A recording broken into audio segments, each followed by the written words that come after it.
The rain fell hard on Portland International Airport that Wednesday afternoon, November 24th, 1971, the day before Thanksgiving, and the terminal hummed with the ordinary chaos of holiday travel. Families pressed against ticket counters. Children tugged at their parents' sleeves. Overhead announcements echoed through corridors filled with cigarette smoke and the metallic scent of jet fuel drifting in from the tarmac. At 2 p.m, a nondescript man approached the Northwest Orient Airlines counter. He wore a dark business suit, black or brown depending on who you asked later, a white shirt, a narrow black tie, black raincoat folded over one arm, brown shoes, cheap sunglasses, the kind you might find at any corner drugstore. He carried a black attaché case. The ticket agent barely looked up. This was just another businessman catching a short hop up to Seattle. 30 minutes in the air. Nothing remarkable about it at all. The man paid in cash. $20, exact change. He wanted a one-way ticket on Flight 305 to Seattle-Tacoma International Airport. When asked for a name, he gave it without hesitation. Dan Cooper. Nobody questioned it. Nobody asked for identification. In 1971, this was not required. You paid your fare, you got your ticket, you boarded your plane.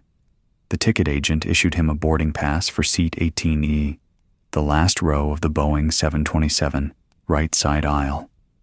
The man in the dark suit took his ticket and walked toward the gate. He would vanish into American legend before the night was over. Flight 305 was a workhorse route, Portland to Seattle.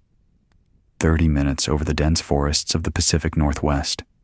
The Boeing 727 assigned that day was tail number N467US, a 727-51 model that had been in service since 1965. 3 Pratt & Whitney JT8D turbofan engines mounted at the rear.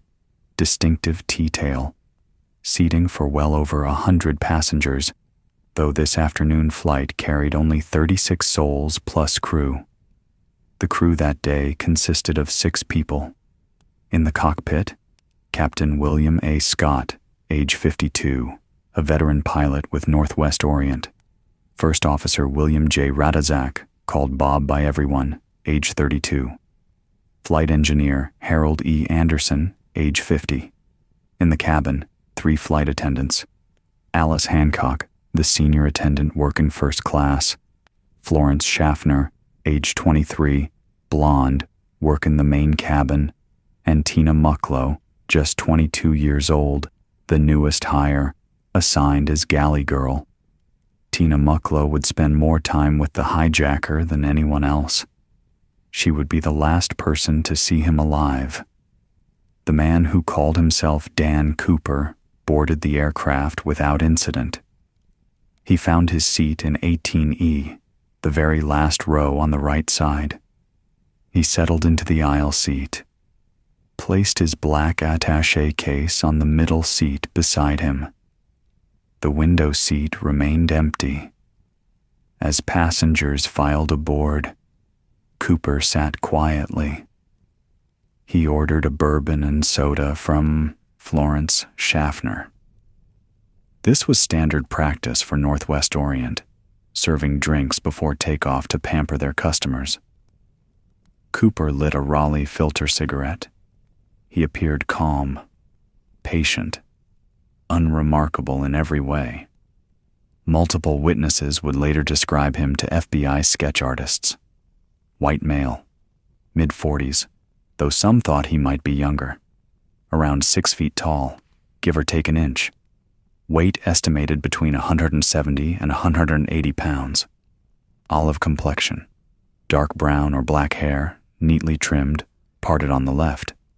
Brown eyes behind those cheap sunglasses, clean shaven. No distinguishing marks. No accent. His speech was measured and polite throughout the ordeal.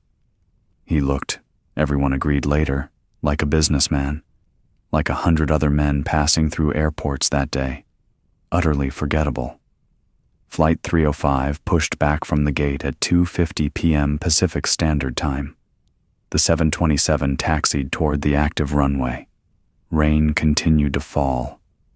Dark storm clouds gathered overhead. The weather forecast predicted deteriorating conditions through the evening.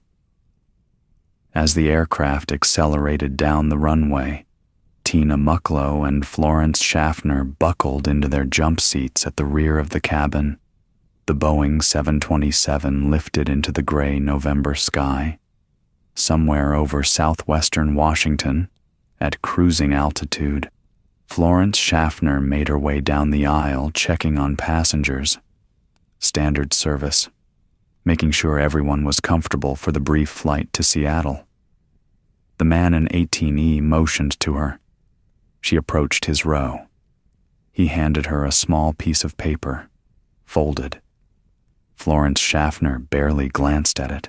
She assumed it was a phone number. This happened constantly to flight attendants in 1971. Businessmen passing notes with their hotel information, their contact details, sometimes crude propositions. It was part of the job, unwanted but routine. She slipped the note into her pocket without reading it and turned to continue down the aisle. The man spoke quietly. "Miss, you'd better look at that note. I have a bomb."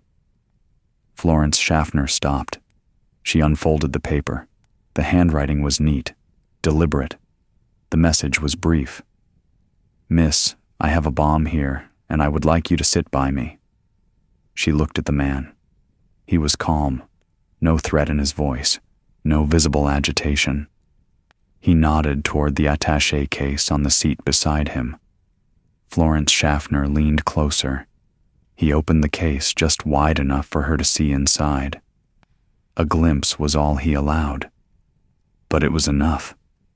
She saw wires, red cylindrical objects that looked like road flares or dynamite sticks. A battery. The components were visible for perhaps 3 seconds before he closed the case again. Florence Schaffner walked quickly to the rear of the cabin where Tina Mucklow stood. She showed her the note. Tina picked up the interphone immediately and called the cockpit. "We're being hijacked." Captain Scott's voice came back over the line, steady but alert. "Are you sure this isn't a joke?" It was not a joke. Tina Mucklow approached the man in 18E. Florence Schaffner returned to his row, sat down in the aisle seat across from him. Cooper gestured for Tina to take the middle seat beside him. She sat down.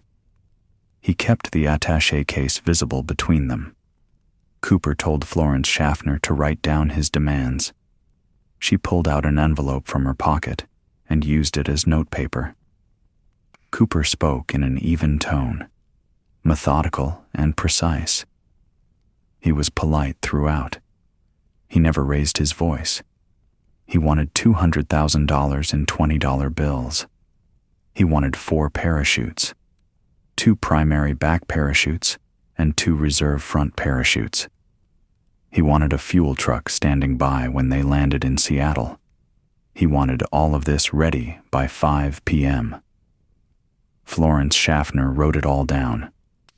She took the envelope to the cockpit. Captain Scott immediately contacted Seattle-Tacoma Air Traffic Control. Air Traffic Control contacted the Seattle Police Department. The Seattle Police contacted the Federal Bureau of Investigation. The FBI contacted the president of Northwest Orient Airlines, Donald Nyrop. Nyrop's decision was immediate and unequivocal. Comply with all demands. Do nothing to endanger the passengers or crew. The airline would pay the ransom. Cooper had additional instructions. When they landed in Seattle, all passengers were to remain seated until after the money was brought aboard. Cooper told Tina Mucklow that she would be responsible for retrieving the money in parachutes and coordinating between him and the flight crew. Tina Mucklow later recalled feeling alone, isolated. She was 22 years old, the newest member of the crew, and now she sat beside a man who claimed to have a bomb. Cooper asked her where she was from. He offered her a cigarette. She declined. She asked him why he was hijacking this plane. His answer was vague. "I have a grudge." She asked him where he was from. He seemed irritated by the question. She quickly assured him that the crew would fully comply with his instructions. He relaxed. The 727 circled over Puget Sound for nearly 2 hours while authorities on the ground scrambled to meet Cooper's demands.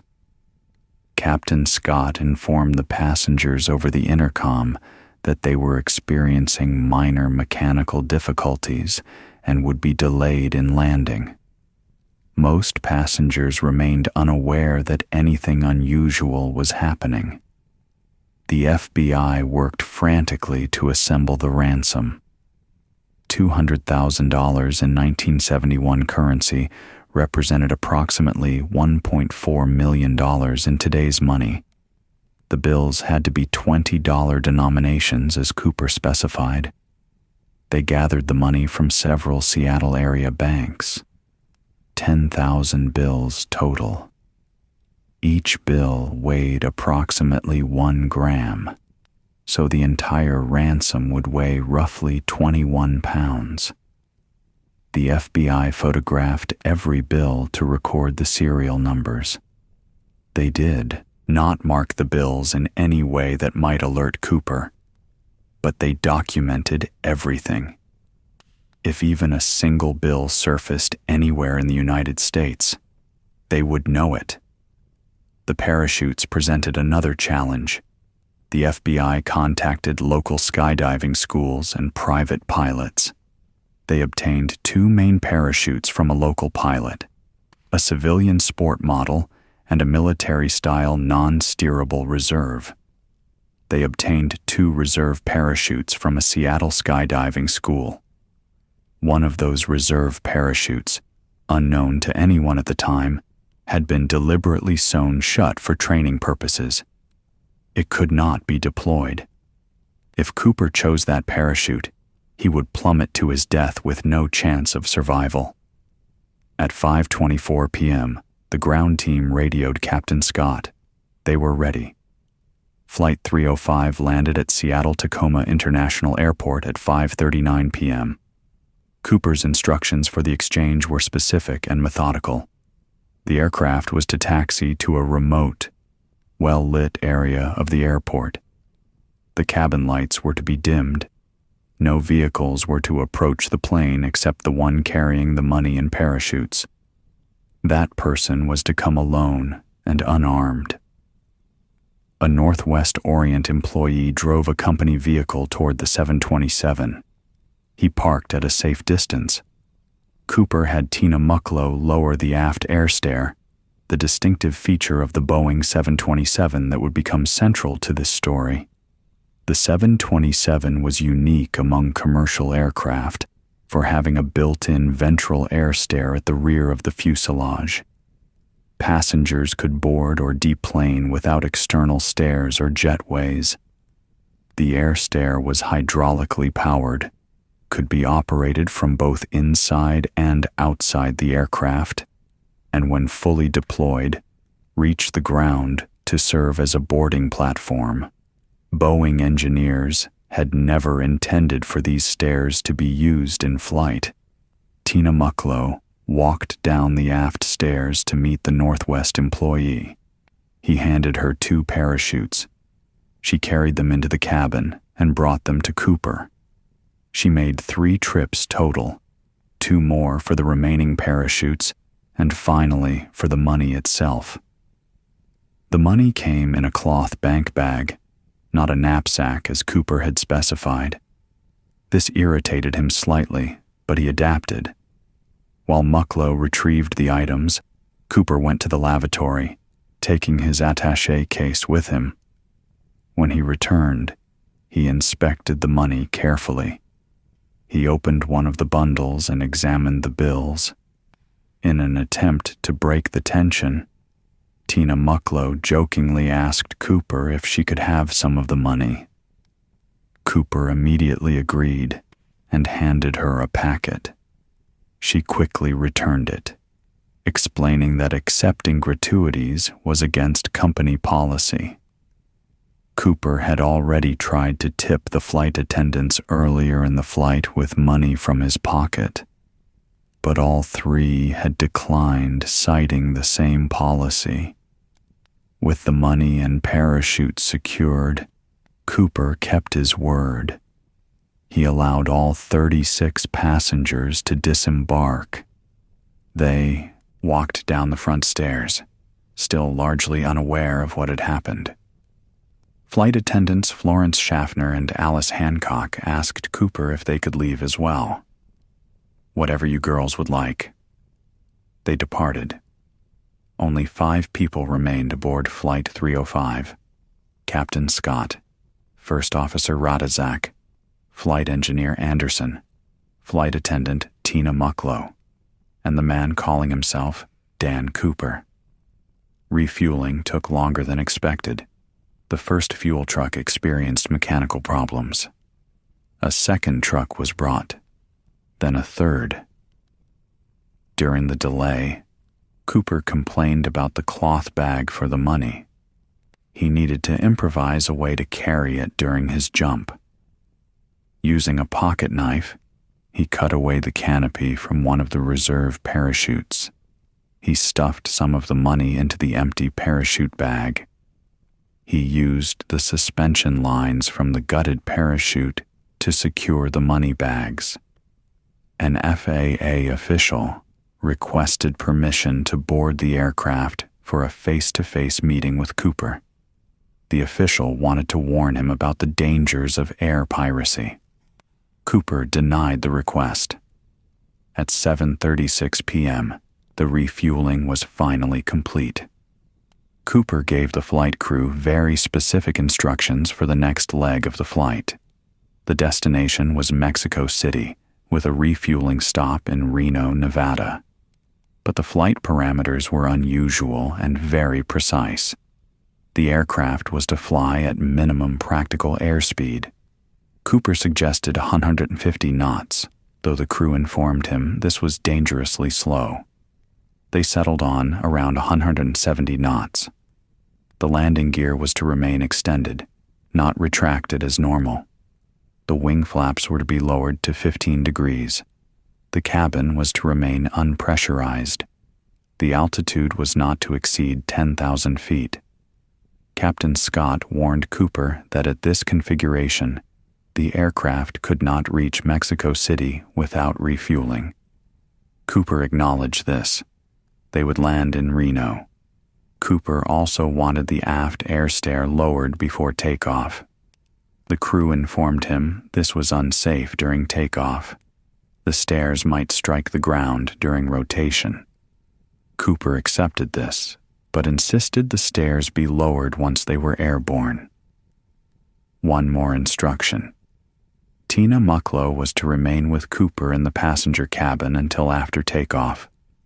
Then, she was to go forward to the cockpit and close the door behind her.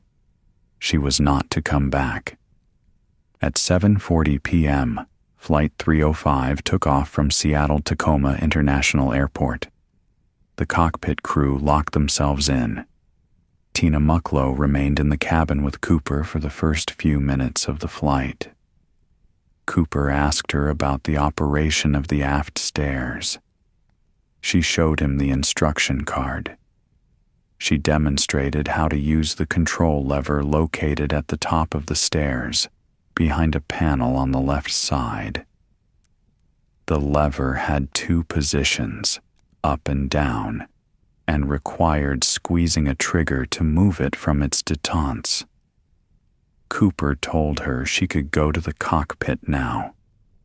She walked forward, entered the cockpit, and locked the door behind her. She was the last person to see Dan Cooper alive. The time was approximately 8 p.m.